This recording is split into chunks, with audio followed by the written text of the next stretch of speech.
You will not believe this. So my story of getting an ultrasound on my balls is fucking hilarious. You both have ball ultrasounds? Yeah, dude. Here's the fucking thing. These are way more common than you think they are. Apparently.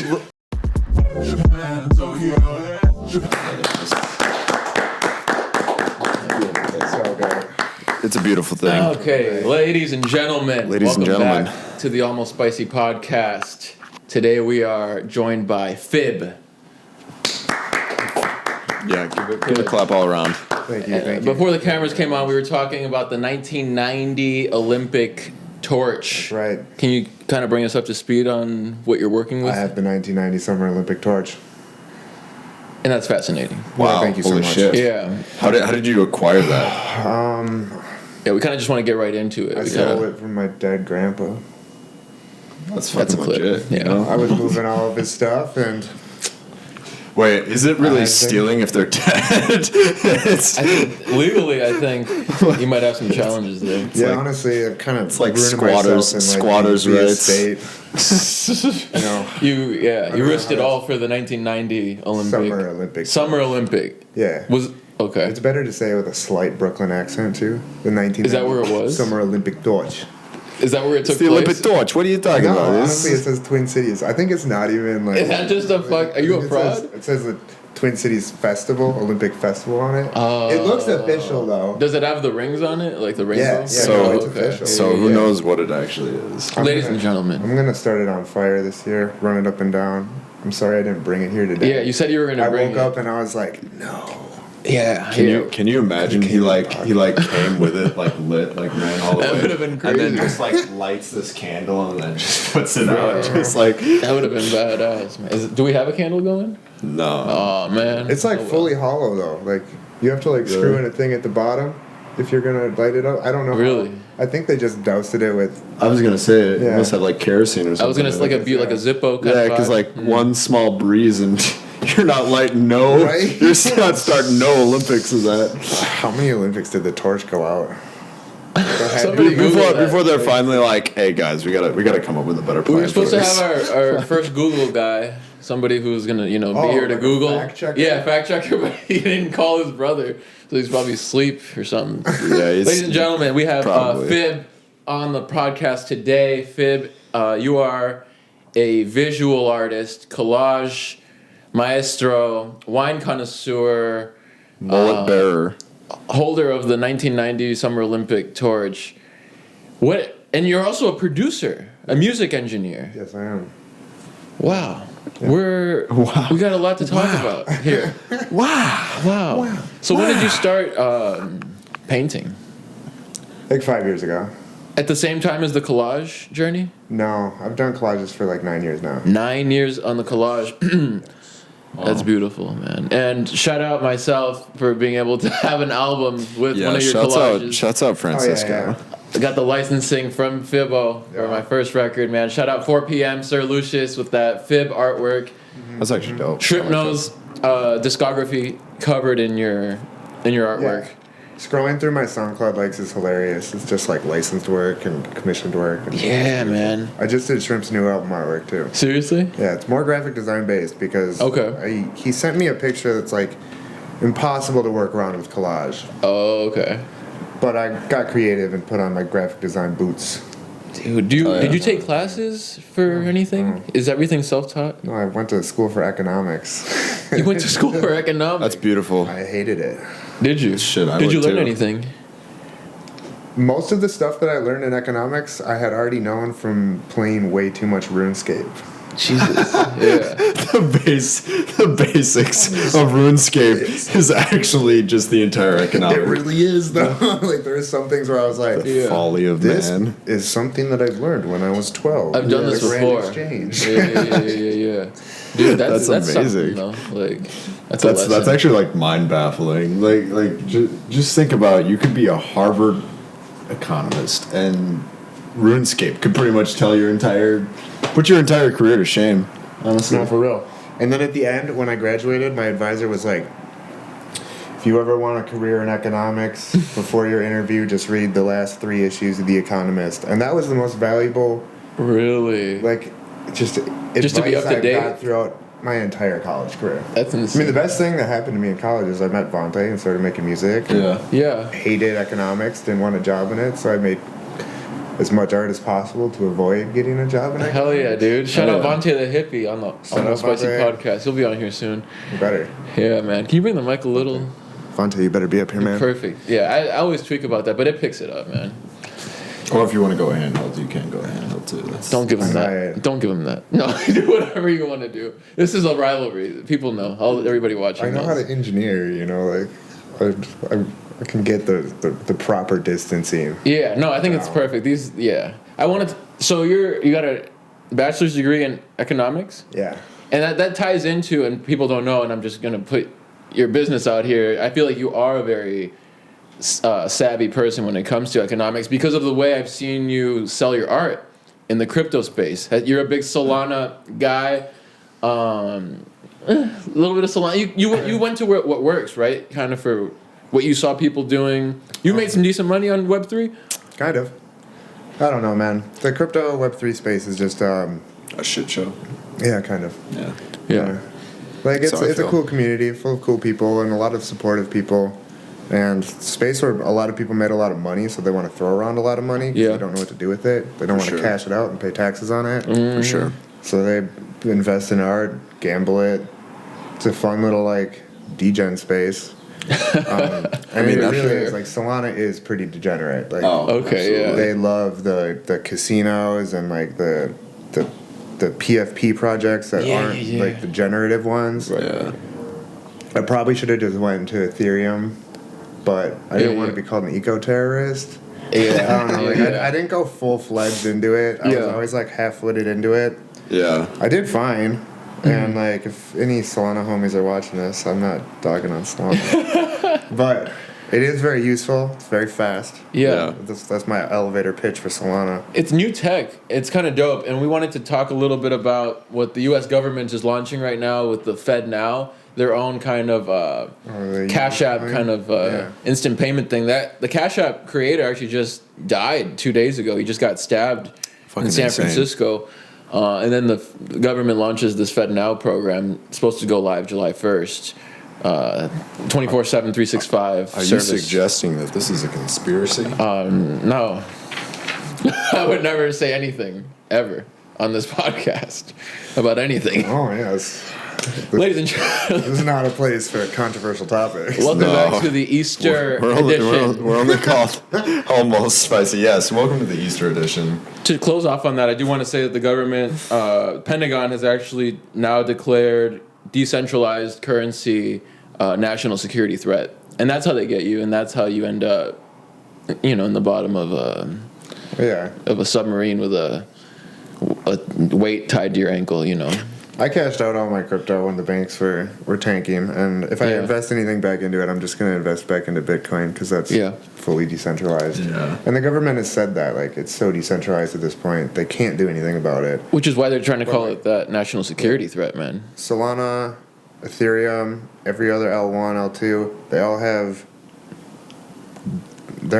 brick and mortar. Like, they'll never they could, but it would take a lot for them to become truly decentralized. They're still working on just internet servers at that, right? Yeah. Which is gnarly. Unlike a Bitcoin where it's kind of its own ecosystem. Yeah, it's like fully validators are what makes it run. Yeah. There's a lot to it, man. There is. Yeah. Coin. Ladies and gentlemen, PHIB. Do we want to say your name, your normal name, your real? You don't. My real name. What is it? Full government. Connor Dainty. That is my actual last name too. I like. Where did PHIB come from? I took it out of amphibian because I was thought I was a frog when I was a kid. Are you a big snake guy? Snake guy? Are you like what kind? Just frogs or reptiles? What? You like reptiles? No, I like amphibians. I like frogs. Amphibians aren't reptiles? No, those are amphibians. Amphibians and reptiles. You're here to enlighten me. So frogs are amphibians. Okay. Yeah, like a salamander versus a lizard. Like a lizard is a reptile and a salamander is a amphibian. Okay. I'm pretty sure. So what do you think about like the whole lizard people, reptilian government? Or do you think they're not lizards, they're actually amphibians? This is the Almost Spicy podcast. We get almost. The government Cash App just died. Anyway, the creator of Cash App just died. National security threats. Yeah. Lizard people. Well, I've been thinking a lot about goblins lately. Have you? Are you on goblin mode? On the way here, we were looking up goblin facts. Oh, really? Enlighten me with a goblin fact. Apparently, we encountered some contradicting information, but apparently there are no female goblins. That sounds like some... And they all have sex, but they don't need to fertilize eggs to have babies. They also hate horses. Is this on Wikipedia? Dogs.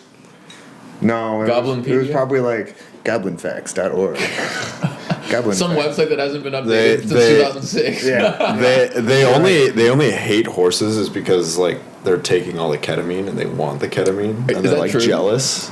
I think that's probably true. They have very large heads, probably from all the ketamine use. Very small, wiry body because they're not eating enough from all the ketamine. Yeah. That K-hole, man, it'll actually get you. It will. Yeah. Are you comfortable talking about your K-holes experiences? Or not? We don't have to go there. I'll talk about shooting up the magic horse. Yeah. No, I've actually never done ketamine. Me neither. Yeah. It scares the shit out of me. Yeah, it seems like you get stuck there or something. Yeah. I know too many people that do it. I've seen people in K-holes and they're just like... And they're always like, that's my favorite drug. And I'm like, oh. Yeah, dude. We're not judging over. No. What's his face? My friend Justin. You know Justin. Oh, yeah. Father Justin. Of course. He got super drunk at a party one night. He's going to hate me telling this story. Oh, God. He got super drunk at a party in college and he got, I think, like, apprehended or something by one of the school security guards and, like, lashed out and like tried to escape and he ended up being like overdosed heavy with ketamine, super drunk. Damn. And like I think he like swung on the security guard or something. And then like they gave him too much ketamine. So in the morning they're just like, you could just go on your way. The feds gave him ketamine? We're not gonna charge you with anything because we probably almost killed you. With ketamine, that's an art. Yeah. That's insane. Yeah. That's I don't crazy. understand how it's like such a common drug and just like... I mean, it's the same thing with like fentanyl. Like fentanyl, True. they have like they use it in the hospitals and daily. Shit like that. True. So. Yeah. And this is the Easter Sunday special episode of the Almost Spicy podcast. I want to ask you about... It won't come out on Easter Sunday. Yeah, that's true. I want to ask you about religion.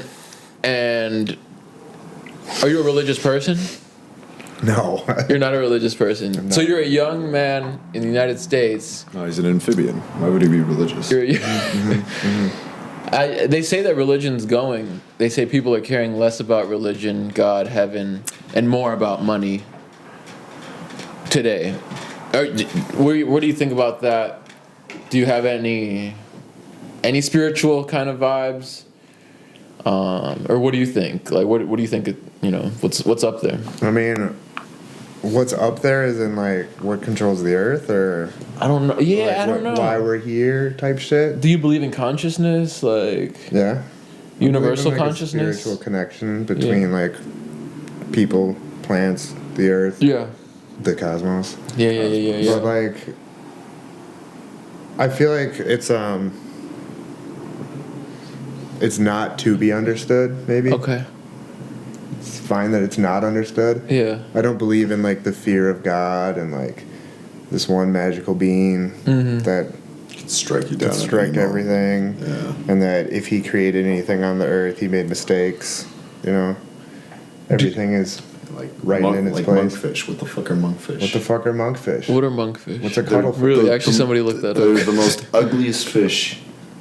I've had a monkfish. So you're saying if God is real, but there would be no monkfish? They're the tastiest fish that are also the most ugliest things in creation. Well, yeah, I could see that. So yeah, what the fuck are monkfish? It's like a fish that got like smashed with like a hammer and just like flattened out. That's a big lesson there, ugly on the outside, but then the inside is the best. Tasty and delectable when cooked up and served in a culinary. I think at Hyacinth in St. Paul, I had this monkfish pasta. Excellent. Hyacinth in St. Paul. Hyacinth? Yeah. It's on Grand. Okay. It's delicious. It's like a really small hole-in-the-wall little pasta spot. You sit very close to people. Reminds you of being in New York. Okay. That's one of those vibes. Flight wonder. Yeah. Because you're a big foodie guy, big wine connoisseur. And you're a St. Paul guy as well? Well, I lived in Lower Town for 6 years before I moved to Northeast. Okay. So, yeah. And I was born off Grand. I lived on Grand and Dale, but I went to high school at Woodbury. Okay. Oh, nice. Badass, man. Yeah. What do you think about, you're a musician, so this is a decent question. What do you think about the Minnesota music scene? Do you care for it too much? You don't pay too much attention? I don't pay too much attention anymore. I think it's a place where people, if you get too deep into it, you pigeonhole your career there. And anybody who has a good career leaves. Yeah. That's or find success. Yeah. I mean, as soon as they leave sometimes. I mean, our generation of musicians and shit, it imploded. That wasn't very fun. Yeah. So now it's up to the youth to take it over and build it from whatever, the older generation from us, like the Rhymesayers and all of those cats. They laid the foundation for us. We maybe laid some foundations, but that's sad because all we left them was a bunch of dead venues and a route to call people out on abuse, but no route for accountability. Yeah, man. Yeah. Absolutely. Yeah. And I think it's very interesting because most of the people we've had on, they either describe it as it's a high school place where it's very cliquey. It has its own different little subcultures within it all, and people, just very toxic place because it's nobody's going anywhere. Yeah, it's funny. It's all the same people at the same shows. Yeah. The bills are always the same. I'm not gonna say it's gatekeepy because it's not. People are allowed in and out all you want. Obviously there's gonna be politics to it, but yeah. It's a small scene relatively. But there's a lot of musicians though. There's a lot of artists. Yeah. Even you, right now, you're actively working right now, and I want to dig into this. I think we can talk about this. He's not here, but the Sir Lucius album upcoming. Word has it that you are executive producing the record. Yep. That's exciting. Yeah, we don't have many songs done, but we have 6 beats. Yeah. And you're in Ableton, right? Yeah. Okay. Yeah, fully Team Ableton. Don't let him hear it. I just love Ableton. Yeah, we have this Logic Ableton war. We have this Logic Ableton war, yeah. Charlie recently left. Shout out Charlie. He left Ableton Gang. Are you serious? Not shout out Charlie. We lost him. We lost a warrior. Did he go Logic? Yeah, he's back at Logic. Oh, well, he's back. It's fine though. He's a type to go back and forth. Though. He's more of a recording artist at this point now. So he's not deep in the effects and the manipulations and stuff. So I get it. Ableton lends you more towards that. Oh, absolutely. And it's more of a visual program. Yeah. And that's what I like about it. I love it. I'm a visual artist. It's fun, dude. Yeah. Oh, dude, 100%. So that record, man. That's well, obviously we're Team Sir Lucius on this podcast. Team PHIB, obviously we want to push this when it comes out, and it's gonna be super exciting, man. Can't wait to. We're just talking about it, but it's obviously in the works right now. But it's just fun, to make shit sometimes. We don't have a timeline at all. Yeah. But we're gonna probably start recording some songs very soon. We got a schedule. We're doing a classic we work out, we cook food, we record. Fuck yeah, dude. It's just an old school approach. That's the only way to do it. But you gotta kind of change up your ways. No, absolutely. It's a beautiful thing. It's good work habits that you're doing. Oh, yeah. So. How else are you gonna be your best? If you're not. We're meeting once a week right now, and it's nice. You're taking it more seriously than I used to. I used to just be I'm making beats every night at home, and I'm sending them off to whoever the fuck I think it's gonna work out with. Yeah. Mm-hmm. I don't know. It's dope to have that plan, I guess, in action, man. There's a trial and error with that where you just watch good beats kind of fall to the wayside. And then you have 100+ beats and there's no real direction towards, curating an album and just anything like that. You get lost in the process of creating and not the scope of how a project should be worked on, culminated, and like fleshed out. You still end up using the energy though to make all that stuff, so at the end you're like, you could be winded or something, you know? Yeah, but it's weird being like having music, visual art, 2 forms of visual art that I take very seriously. Yeah. So like I have to set out time for collage nowadays, and I have to set out time for painting. That was my next question. And I have to set out a bunch of time for music, and it's balancing the 3 where you want to put it like, you know, the ideal day is like I wake up, I work on music for 3 days, then I paint until dinner time, and then I, you know, take a break and make collages up to the wee hours of the night. Yeah, that's when I like to do collage. That's ideal. You know, I'd never hit that trifecta day. Maybe like once every like 2 months. Right. And that's fine. There's nothing wrong with that. Yeah. I feel like I am a very productive artist. Dude, and you're conscious about it. Yeah. I don't try to like I don't guilt myself if I don't work hard either. Yeah. That's like one thing I used to do, and it's not really productive. I totally feel that, yeah. It's easy to fall into that trap of just being like, I fucking suck. Yeah, it's like guilt yourself too. Also just being like, I'm not doing enough. I'm not making enough. Toxic cycle, because once you go a week without making something and you start to get down on yourself, then you're not in the mindset to actually back. work on it. 2 weeks pass by, then you're like, shit, day job. Yeah, exactly. It's like, and then you're stuck in the monotony of life. Yeah, dude. No, that was actually my question, was like, are you a person who kind of does make a schedule and kind of force yourself to an extent to like, because you want to, because you know, I mean, you don't force it. I don't force it. I you just let it come. If usually when I wake up, I have an idea of what I'm gonna do in the day. Yeah. You know, I like to go for like a walk in the morning. Fresh air. And then get myself some coffee, and then if I feel like working on whatever, I'll kind of just point and shoot at whatever. If I have commissions, I'll work on that. I work really well on deadlines, and that's something that college definitely did. I kind of need deadlines. Okay. Like, I've realized that as I've gotten older, having deadlines is great. Because if I don't, I just kind of just either work slow or I slough. And it's like, it's nice to be like, oh, I need it in a week. Most freelancers hate when people are like, hey, I need this in 2 weeks. Yeah, but you love it. Kind of. You're like I kind of do. Like, Shrimp was like, hey, I need you to make art for me, but I need it in a week. I was like, original piece, commission. And I was like, okay, cool, I can do it. And I did it. I gave him 3 drafts. Damn, it was pretty easy. Like, because you know that graph, like, you know, when you force yourself, sometimes it's gonna be shitty, sometimes it's gonna be good, but like it's gonna average out to be like, you know, decent. Yeah. But then if you like skip so many days, then you're just less likely to get something good. Yeah. So it's like, yeah, man, discipline is big. But you seem like a very disciplined person, so to an extent. I try to be. Yeah. I try to be. But it's a struggle, though. He's still an artist. I stopped smoking weed last year, like a year ago, and that changed everything. I'm like a more functional person. Yeah. And it's easier for me to like not be like, because I used to just think like weed is like a part of the recipe of being a creative. Yeah. And I would basically smoke weed all day, every day.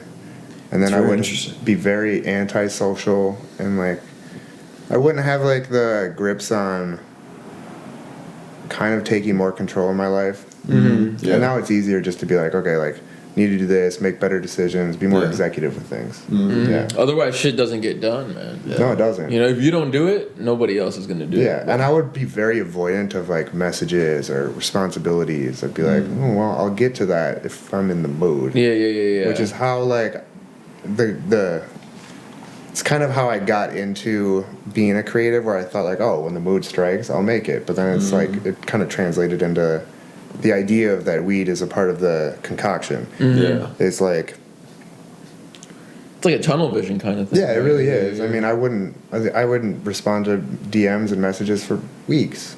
Yeah, and I would miss a lot of deadlines. But and a lot of money probably too, right? A shit ton of money. Dude. Now, when my collage account like kind of really blew up in 2019. Shout out. I just did not capitalize on it. Yeah. I didn't sell prints. I didn't do anything. You got around to it. I did, yeah. But like, you know, I look at that like, oh, you know, I didn't seize my opportunity, which is fine. Yeah. No regrets, kind of. Yeah, I'm not gonna get mad at myself about that. I can only learn how to just be a little better in the future. Definitely. But Yeah, I mean, I kind of had like an arrogant way of being like, oh yeah, I'm a good artist. It's working. This is good. This is fine. Mm-hmm. This was like programmed in some ways. You know? So I just thought, you know, it only goes up, which is a very silly and naive thing to think. Yeah. But that's like, it's fine. You know, and having your art live on platforms where like, you know, the algorithms are constantly being worked on and changing, and that does affect the amount of people or which styles or art forms are in vogue in that moment. You know, there's a level of, you don't have control over what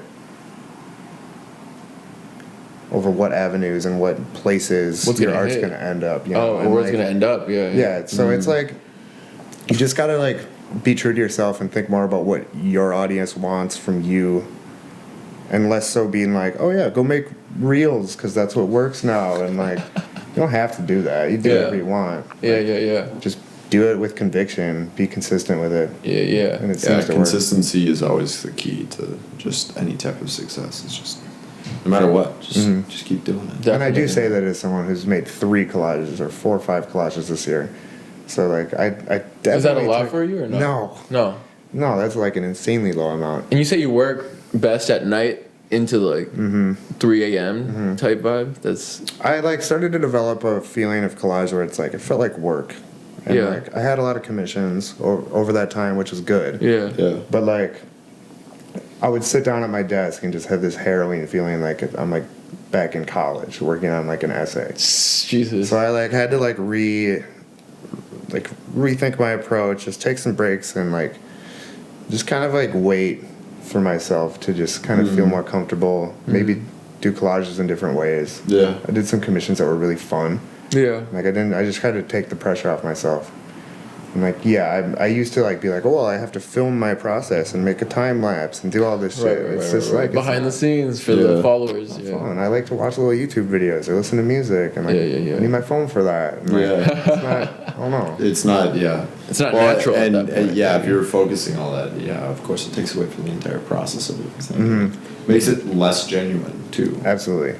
So that's very interesting. Like, so. Do you solely like rely off commissions, or do you have another job that you're like I don't have stable another job? job? No, I do a lot of like here and there cash jobs and stuff. Yeah, for sure. But it's mainly just commissions, licensing, art sales in general. And then however else I can scrape things up. Gang. And that's a lot of respect because you are a full-time artist at that point. Feels good. Which is really. Really cool because I'm not quite there yet. I mean, that's fine. I go back and forth. Dude, there's still some months where I make $300. Right. And then there's some months where I make like 4 or 5 times my rent, and I'm like, okay, well, I've got to be smart. Yeah. The law of economics says I'm going to spend a lot more. That's true. Shout out that bachelor's degree. Shout out that degree. Exactly. And RuneScape. Before we go to the break and come back, where do you pull inspiration from for your visual pieces, man? For collages? I feel like for both, is it different for collages versus what you're coming up with out of your head? Because collages, you're working with things that existed and creating something new. And then with painting, it's kind of all from scratch, right?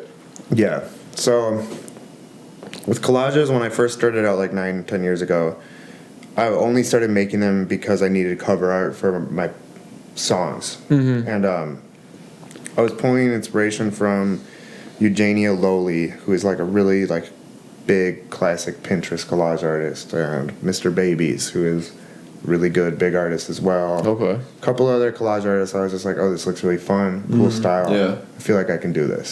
So I made some like on my phone. But nowadays, I don't have like references. Okay. I just look through the magazines, and I kind of have like an idea of like how I want my compositions to look, but it's mainly about how I want to impart the feeling.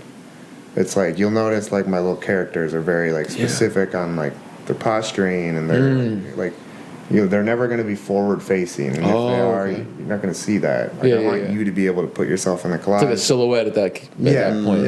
It's because collages can be so chaotic. That's the so thing. Your work, you're very color scheme oriented layers, like you know. So it's more than people might think when it comes to collaging. I try to take a really minimal approach to it. Yeah. A lot of times, like my collages are really built up, and I do make a lot of built up collages. Yeah. But like I build them up, and then I'll scale them back to like it's bare bones. Okay. And like That's I just dope. want the colors to be striking. I want the subject and like the composition to be so sound that it's immediately eye-catching, and you get it pretty fast, but there's still a lot to explore. Yeah. And like a lot of like emotion that you can relate to. And like however you're feeling in the moment, I hope that you can like kind of take a second to relay that into the piece. Yeah, that's awesome. Yeah, the depth is crazy on those pieces. We're with PHIB on the Almost Spicy podcast. We lost one camera. We'll be right back in 5 seconds. Ladies and gentlemen, we're back on the Almost Spicy podcast with PHIB. What's your DJ name, man? It's PHIB. It's PHIB? Yeah. It's PHIB. I mean, I don't DJ anymore. I'd like to. Yeah. Like, I'm working DJing's fun, man. Do you know like the genre like kind of they call it stoner house? It's like floating points, Fortet. Oh, for sure. Oh yeah, Fortet. Yeah. Fortet's huge, man. Fortet is really big. Fortet's been around for a fucking long time. So long. Well, now that Fortet's working with Skrillex and Fred again. Yeah. He's really That's a great becoming combo. way more in the public eye, which is great. He was kind of low key before, right? Yeah, But he hit a Tame Impala record he's 3 done, years back. He's done several Tame Impala. Several, yeah. I'm pretty He's sure. actually so fucking good at what he does, and he's got a beautiful mind for projects. So people just know that. Like, I think Skrillex on that last project was like, Fortet making me not overproduce was the best like asset to the entire project. Because he would just be like, you don't need the it's like. Dude. Which is like all of Skrillex's career. That is just new like, shit though. I haven't heard his new shit. It's a good. Is it good? Album. Yeah. I like dancing to that shit. I mean, that's what's in right now, kind of the house stuff. Like every hit on the Billboard 100 is 4 on the floor. You're gonna hear. I mean, that's the same with like pop music too. Pop music. Pop music is just kick, clap, clap.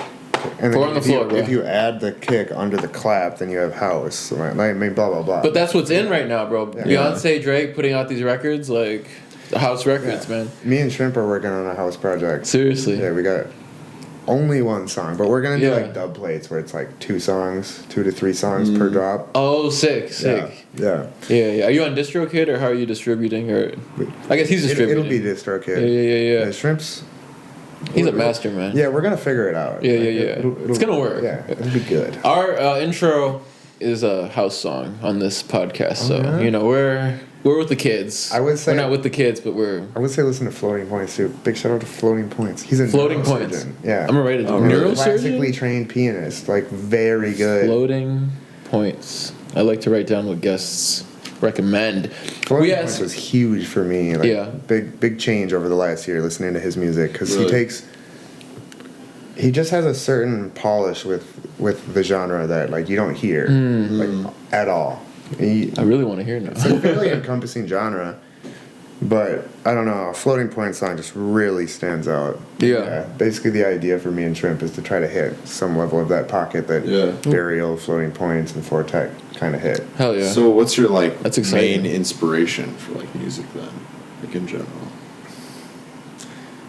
Okay, so the reason it constantly changes. Yeah. Like the reason that I took the name PHIB out of amphibian is because I wanted to be Diplo, and I heard that Diplo took Diplo out of diploma, which I've heard some like contradicting things about that. I don't know if that's fully true, but I remember like, oh yeah, that works. You could just take something out of another word. I mean, it takes forever to find an alias. I think I was looking for an alias for like. Still looking for an alias. Hey, DJ, back on your bullshit. Well, okay, but that's my DJ name. So is PHIB for PHIB. Yeah. No, it really is. Sometimes you're stuck with what you got. You don't need to put DJ in front of it, you know? Yeah. You can still get DJ gigs without DJ in front of it. Oh, yeah, for sure. Yeah. Obviously. I'm not telling you anything you don't know. No, exactly. It is fun to put DJ, though. I mean, just having fun with your name, too, is good. Yeah. I mean, PHIB is relatively serious, but I've always liked the idea of short names. Oh, man. You know? It sells. It's either like short or very long. Anything in between. It's like, why is your name a middle size? Because I've always like I wanted to have something just for more serious work rather than like my bullshit that I just make on DJ Back on My Bullshit. But it's like that's already it's a staple. Yeah, DJ Back on My Bullshit. It is a staple. Like my band name, people have trouble because it's in Spanish, but it's like just when you don't find anything better, it's just like, okay, I'm just gonna roll with that. Yeah. You know, we ask all of our guests this one question. Ben, please.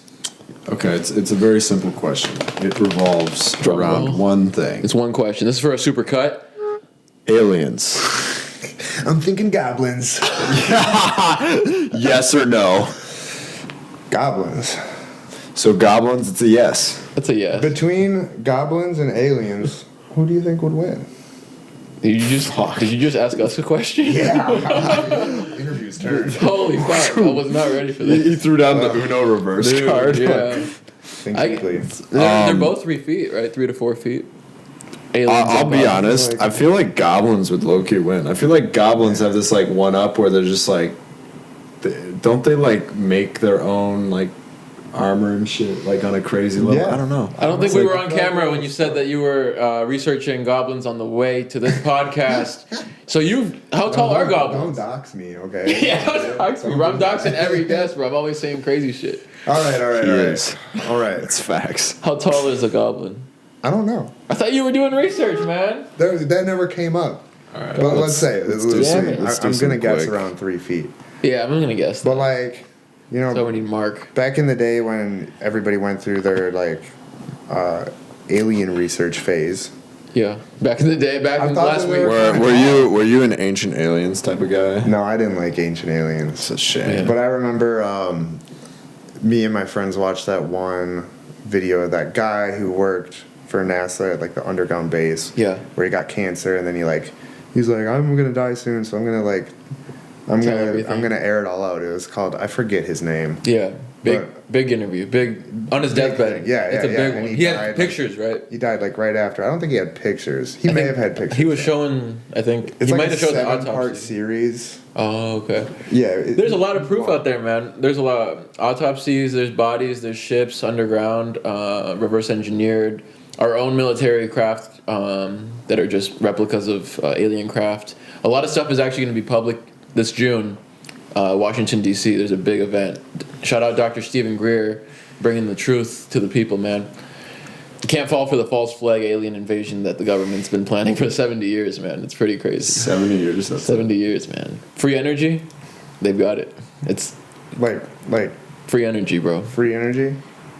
The only reason we don't all have free energy in our homes is because the petrol industry is I think it's a $4 quadrillion industry, so they're not gonna let this shit go down easy. Energy's one of one of those huge sectors. Quadrillions of dollars. Like, I don't even know what that number is. You know, it's pretty insane. Apparently man. Quadrillion. I mean, like, I don't know what that means. Fact check me. Making salt out of salt water will only be like a mechanic that's widely used and adopted until the water runs out. Famine is upon us. But they can do it. Yeah. But they won't do it. Yeah, well, it's totally possible. It does take a lot of effort, but I mean, you think about it, like us as a modern society, we flush away like all drinkable water, like on the daily. God damn. It's kind of like a weird thought to think about. It's like we take for granted so much of water. Like, have you been to a water treatment plant? No, I've never been. Yeah, I have. They're stinky. They fucking reek, dude, for sure. Stinky. Shout out everybody working at the treatment plant with this podcast in their ear. Shift's almost over, man. For real. We're on Spotify, Apple Music right now. He's got a plug mid-podcast. Dude, that's how we roll here. Treatment plant. Well, plug the water treatment plant. You're like, why does this stink? And you look over, you just see a fucking water treatment plant. Dude, so explain that to me. What's up with a water treatment plant? Well, they just take sewage and sewer water and separate it, and anything, and they basically just purify it out back to like usable drinking water. Your tap water is what's coming back through the water treatment plant. Yeah, I mean that's what I thought it was. I mean, you see like the classic video that came out like years ago of like Bill Gates where they take like this giant machine, this shit water, and it's got like a little machine. I guess. That's probably the best thing he's ever done. It was this gigantic. Oh, it is out. Gigantic machine, and he was like so proud because it's like pure and clear. He's like, here I am. The one good thing he's done, man. Doesn't taste like shit. It's like you've ever been camping and like you get into a shitty situation through your hike where you're like, okay, I'm out of water, and all I got is this like nasty bog, and you run it through your charcoal filter. Yeah. And you drink it. It's clear, but it does taste fucking awful. Yeah, you can still taste it. But you're still happy. You're like, the fact that it's clear though is so reassuring. Yeah. Like, are you a big camping guy? Yeah, I love camping. I fucking love it, man. Yes. We should do a trip. I'm totally down. North Superior hiking. Lucius, you come along too.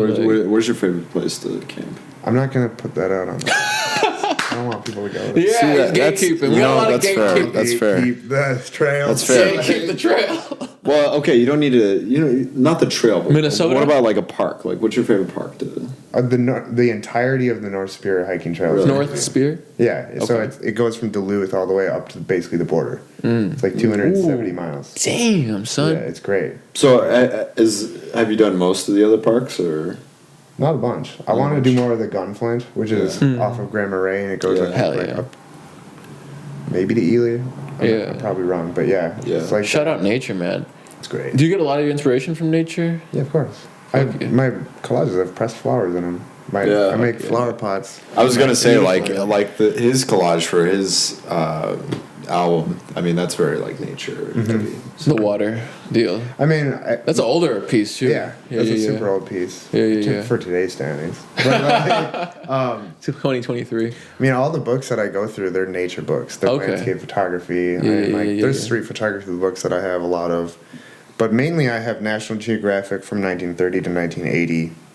Ooh. Almost completely. How did you get that collection of... Money. You bought them? Yeah. You bought them, okay. It's funny.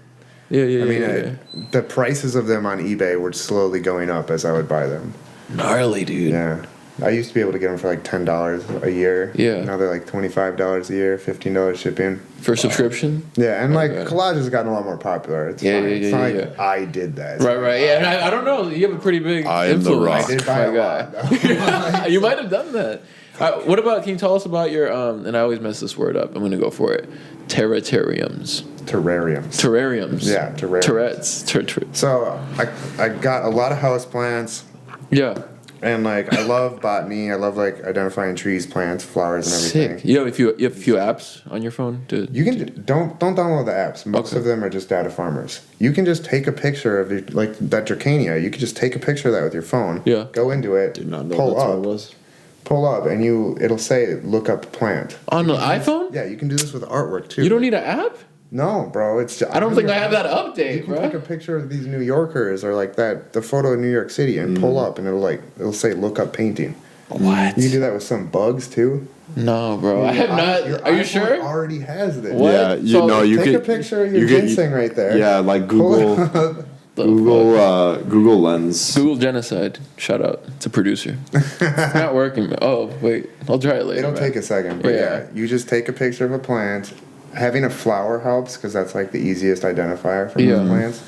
And then you just swipe it up. Sometimes it takes once or twice. Like if you do it right away and then try to do it, it'll take a second. I've never seen this shit. Is this true? It's not always right, though. Fight. It's not always right. So what I'll do is like I'll go cross-reference the photos that it'll give you. Because it'll be like, here are all the photos that I'm using to figure this out. I've noticed that a lot of them, they're now being like tailored towards specific products rather than like finding like similar looking like images. So it's like it's just like trying to get you to sell you something. That's what I've noticed was like Google Lens. Because like Google Lens, you could like reverse image search something. And it would like show up with other stuff, but now like if you're using it on your phone, it's like trying to like more specifically for like clothes. Like, here's this thing, and like you can buy it here. Here's the striped shirt. Yeah, exactly. It's stupid. It's like classic. Fucking striped shirts. Yeah, Gotta sick. love it. Gotta love targeted ads. Targeted ads. But yeah, gotta fucking love it, dude. I got pretty deep into bonsai, and then it's very like.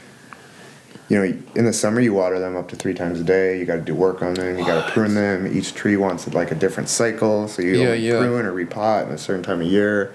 Yeah. And there's a lot to it. So my houseplants were suffering immensely because of that. And I was like, okay, terrariums is kind of like a little art form where once you close it, if you want to open it, you could do it every 6 months. Add a little water, get fresh air in there. That's all. That's very sick, minimal effort. Yeah, and you can just like really cool. Let them cook, let them sit there, be all cute. Yeah, I want to commission one from you, man. Yeah, 100%. And you can just do it outside. Like, you could walk through your yard and make a terrarium. Yeah. I don't know, man. I feel like I can do it, but the way you do it just like... I mean, you've done a few now in your life, so it's like, you know how to stack it, but it's pretty badass, man. I did, like, probably, like, 30 of them last year. Sick. It's fun going to, like, thrift stores, though. Like, I used to go to thrift stores for books. Then I went for, like, terrariums and glass, or I guess I started with vinyl and stuff and clothes. Right. And then, like, now I'm, like, glass and cameras and, like, it's... dude. You know, having a different purpose. For the same. Well, that's the beauty about it. Kind of that thrift store. Yeah. Yo, what kind of music did you listen to growing up? Changing the subject a little bit. What kind of inspired your music taste growing up? What was playing in the house? My dad was a big Deadhead. Yeah. Yeah. Unknown Mortal Orchestra played the Shakedown Street. Yeah, dude. That great cover of it too. Fucking great cover. Fuck yeah, man. Oh yeah. The guy next to me was like, "Did he just say Grateful Dead?" And then he like played like two chords. Yeah. And we both looked at each other like Shakedown Street. It was like such a Deadhead experience. Dude, hell yeah, like, man. That shit was gnarly. But yeah, a lot of Grateful Dead. My mom liked a lot of like Dido. Oh. Interesting. And No Doubt. Wow. No Spunky. Doubt. Maybe. Yeah. Well, that's kind of spunk, yeah. Yeah. Is spunk just like female punk? Am I being I thought spunk was cum. I was gonna say, yeah. Spunk was cum. That's yeah. I was like, bro, what are you talking about? Well, dial it back, friend. Yeah, I'm like, dude, you're like at a 10. I need you like at a 4. I need you at a 9. Drink your wine. Yeah, I already drank it.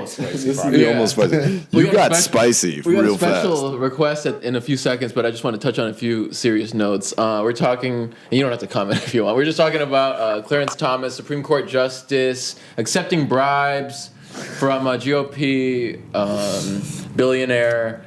They're trying to impeach him now. I would like to state for the record, I don't come up with any of this shit. Yeah, I don't either. This is just the news. He was telling you earlier, like, I just show up and... Can the news be fixed? Interview. What do you think about the protests going right now in France? It started with the retirement age thing, but it's more than that now. Now that they're at the BlackRock corporate offices in France, I was telling him, and he wasn't, too up to date on it, but, like, it is bigger than the retirement age now, because that France scene could be anywhere. That could be here. That should be everywhere. What do you think about it? What do you think about corruption? What do you think about capitalism? Give us a few seconds of that, man. Just a few seconds. That was a lot. He threw a lot at you. A bunch of so pick your highest order. Do the Maslow's hierarchy of needs. I'll say that I don't think capitalism is inherently evil. Okay. I think that late stage capitalism with unchecked systems is evil. Yeah. And that's how that becomes, I believe, in a hybrid socialism, capitalism. Boom. Like beautiful mix. I don't think any one system has ever actually worked perfectly in execution. Yeah. I think that corruption is rife in both of these systems when it's not checked and the systems don't work. Yeah. I love the French people's willingness to burn down their city. They'll do it. They'll do it to anything too. It's nothing's sacred. There's nothing that, like, literally, it doesn't matter retirement age. You could have political leader, fucking anything. Mm-hmm. They'll protest. That's what they say. I hear that's a narrative that's like unpurposely pushed to think the French will protest anything. But they do. But now it's not just anything, it's something that's globally. We're all ruled by BlackRock, whether you're in France or in the United States. It's the one world corporate owners. There's us and them, basically, kind of like 5 to 10 other giant families. Well, yeah, exactly. No. That's $1 trillion company, but there's many. Yeah. Thank you for touching on that, man. Yeah, of course. I have a request. We're getting to the end of this. I feel bad for it. I'll just bring it up. Okay, so I have this shirt I was going to throw away. 1990 Summer Olympic torch? Look, it's the actual torch. I have this shirt, and I have 3 Sharpies, and I have a timer. And I would just love if you could just do anything with it. You want me to... Okay. I don't even care. I also have a Sharpie right here. You have a Sharpie too? Which honestly, that is a way better Sharpie than probably what you are going to bring to the table. Like, this is a horrible workspace. I know circumstances are weird. It was just an idea, man. What do you want? Do you want something for my still lifes? Maybe anything, man. Almost spicy, a flower, man. Be creative. We got 3 minutes on the clock. 3 minutes, I'll do it way faster than that. And we have rapid fire questions at the same time. All right, no. No, you can go ahead. Ladies and gentlemen, PHIB. Let's see. This is live art. We've never had Okay. like What's a rapid fire question? We've never had anything like this on the file. What's your preferred marker? These giant King size, not the Magnum size. No, I like the Magnums. Yeah, the I have a Magnums. lot of stuff in my pockets today. Jesus, man. The Magnums are legit. Magnums in there. Ladies and gentlemen listening at home, please send us any comments, questions, or topics, life advice that you need. You know that we're well prepared. Send it in on our DMs. We'll get a public email out soon, almost spicy. So other than the fact that you graduated with, some economics and everything else, what other little things have you taken from that have implemented into your own life? Hold the mic up to him because he doesn't have a mic. I don't even think he heard the question. No, I heard the question. I kind of have they say an economics degree is kind of just like a little bit of capitalist propaganda at the end of the day. So I've been aware of that, and I've been trying to kind of counteract that. Yeah, just understand the laws of economics are true, they're sound, and they do work, and massive scales. Yeah, the thing about economics is you break it down to its most simple fundamentals. And a lot of people say that that's silly because markets are very complex. They're unpredictable. It's nobody could know that. Well, you could, but what is predictable is human nature. Yes, it. But I don't know. I feel like nowadays nothing's really more human than being very irrational and unpredictable. That's that's United States for sure. Yeah. We're different here. Other schizophrenics in Africa, they tend to hear children laughing when they're having episodes, these kind of sounds. Here, a schizophrenic hears screaming and more violent things in their head because that's what they would hear on a normal day. So it's kind of interesting to me. So you're saying that schizophrenics in I'm completely lost. I'll be honest. Pleasant sounds in the gauge of what an American would think. Yes, schizophrenics in probably more so Western societies just hear terror or more deathly screaming, but it's schizophrenic in a more peaceful, nature-driven. Even if it's a third world country, you still hear children playing outside. Now here we don't have children playing outside; they're on TikTok. And you have, gun violence and this kind of stuff. There's one of the most popular sports right now is just police chases. They happen every fucking day, and they're live streamed for sport. I don't know. They're just police is chasing people. Yeah. There's been probably 4 or 5 this week in LA alone. They're all that's the thing. Have you heard of the LA gang, cop gangs? I didn't know about that. That's fucking nuts. Hey man, fuck Cop City. They're actual gangs, and you have to have certain initiations whether you kill somebody, whether that's fucking beat up a person of color or something. Yeah, man. No, I'm not for that. It reminds me of the shadow government that we have, where there's part of our government that people don't know about with its own military, its own economy, its own air force, its own navy. Black funded, unconstitutional programs, man. So, wow, that's 3 minutes flat. That is 3 minutes flat, man. You had no timer going. That is sick. Maybe a little bit of shading. I guess I'll add a little bit to it or something. No shading. This is beautiful. Can we'll show the camera, Benjamin. Thank you. Of course. Wow. And this will be going up for raffle. This is a charity piece. All proceeds are going to the Almost Spicy Foundation. Take out the fact that it's from Men's Warehouse. Yeah, a woman can also wear it. The way you look. You're gonna love the way you look. I fucking guarantee it, man. PHIB. What a fucking pleasure this has been, man. We got some artwork. We got some drinks. We talked about your process a little bit. Also, I completely forgot to say this. Goblins are, in fact, 3 to 3.5 feet. Just so you know. Boom. Just a fun. Also, going back to Men's Warehouse, I had an X-ray of my balls recently, And I was thinking it'd be funny to go rent a tuxedo from the Men's Warehouse. Walk it in and be like, I'm ready. I'm here. To your appointment? To your x-ray? Yeah. I was trying to lighten up the situation, okay? It's not like I was happy about this. But everything's good. Did you get an x-ray or an ultrasound? It was an ultrasound, which is the weirdest. Awkward. It's so weird. Is that the one where you can't move, or is that at No, you're just sitting there. Yeah, see, that's the thing. You will not believe this. So my story of getting an ultrasound on my balls is fucking hilarious. You both have ball ultrasounds? Yeah, dude.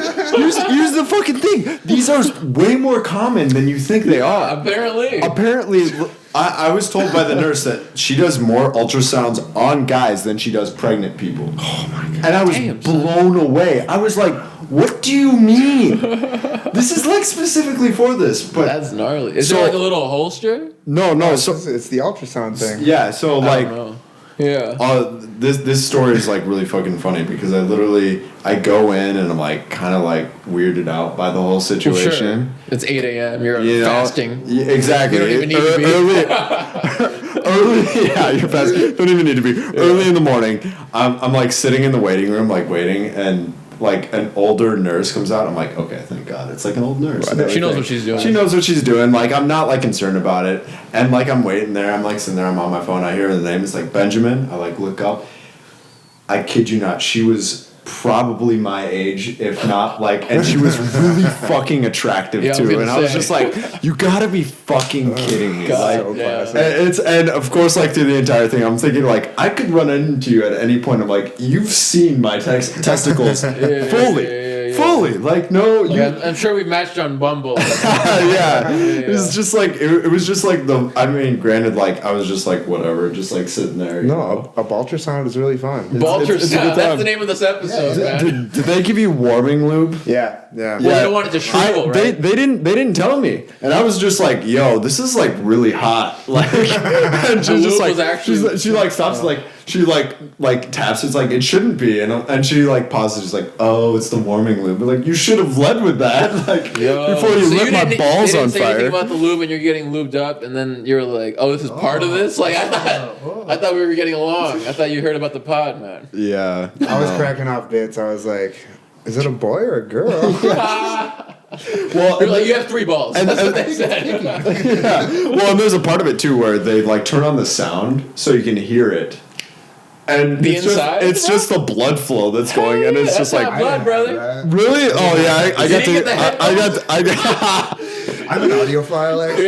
You're not good enough. You're like, is this a podcast? Me and my balls? Like we're just like. It's like. You should have your balls on for the next guest. Honestly, some ASMR going crazy. It's just that. It's like, what do you have to say? It's an audio only episode. This. You guys are crazy. It sounded very weird. It sounded like I don't know if you ever heard like those like sounds of space where it's like this like unsettling. That's pretty much what it sounded like. It was absolutely unsettling. Like she's like, "You want to hear it?" I'm like, "Do I want to hear it? We might as well. We're here. Well, you're already paying for that bad boy. So. We're in this environment. It's already awkward enough." She just put the shell up to your ear. I'm really glad that I didn't have the audio. That would have. Yeah. We've gotten a lot of complaints about the audio. Do you think internet has changed a lot? My last question: do you think the internet has changed everything as far as now being able to reach that utopia, socialism, ex-capitalism, age of information? We know maybe Christianity isn't 100% accurate because we have the internet and we actually know that there's, what do you call it? Telepathy and other kind of real supernatural items. I think the internet has changed a lot, but I don't think it's changed as much as people think. I feel like people have always been immune to propaganda. Yeah. And immune? Not immune. No one is immune to propaganda. Yeah. And a lot of people think that they are. Yeah. I think that, like, just information in general is just more readily available. Like, there probably were a lot of police chases going on, but now they're just broadcast. Now they're in high definition. There's been predators that have been called out for as long as time. But now we watch it for fun. But yeah, Chris Harrison just had to come onto the scene. Chris Harrison? Who's that? What's his actual name? It's a different name. It's Chris something. Yeah. It's Chris something. The guy To Catch a Predator. I thought it was Chris Harrison. Yeah. Okay. Hansen, I think. Yeah, Chris Hansen. Is that it? Yeah, Chris Hansen. Handsome, more like Chris Hansen. But That's hilarious. He's a predator? No, he's the catcher. Oh, I was gonna say he's the guy that it just doesn't surprise me anymore. Yeah. Like, it's like, of course, the guy who's it's like predators. Chris Hansen. Why are you in my kitchen? Where are the cameras? Like, where are the cameras? It's just me today. Take a seat. Relax. Relax. Are you sitting down? You're gonna want to be sitting down. You're gonna want to be sitting down. Actually, you should just pull your hands out right now. I've got people coming up. Yeah, they'll be here any minute. Phib, this has been so much fun, man. I think we're gonna wrap. I think we got all the questions. Do you have any questions left? I got no questions. We hit the hour. This camera's about to go out.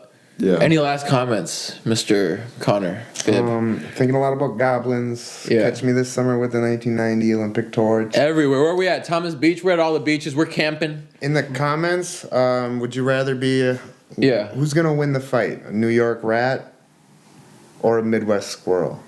Boom. Please. Let me know. Run that back. Put that on the screen. There we go. All right. Yeah. Beautiful. Let them know. Thank you guys for having me. PHIB stuff on all platforms, man. Check the links in the description. Thanks for coming on, brother. This has been a pleasure. Also not PHIB stuff on all platforms. It's not PHIB stuff on all platforms. We got the right links. On Twitter. PHIB does this on Twitter. My dainty.paint. Who cares? I'll just text it to you. Just text me. Just be in the description. We'll put your phone number in the description. Yes. Ladies and gentlemen, this has been the Almost Spicy Podcast. My name is Francisco. This is Ben.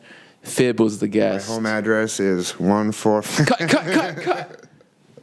Wrap. All right. Let's wrap. Thanks, guys. Beautiful, man. Thank you. What a pleasure. Oh, I hope that was better than the Carlos. That was a lot of fun. Thank you so much for this.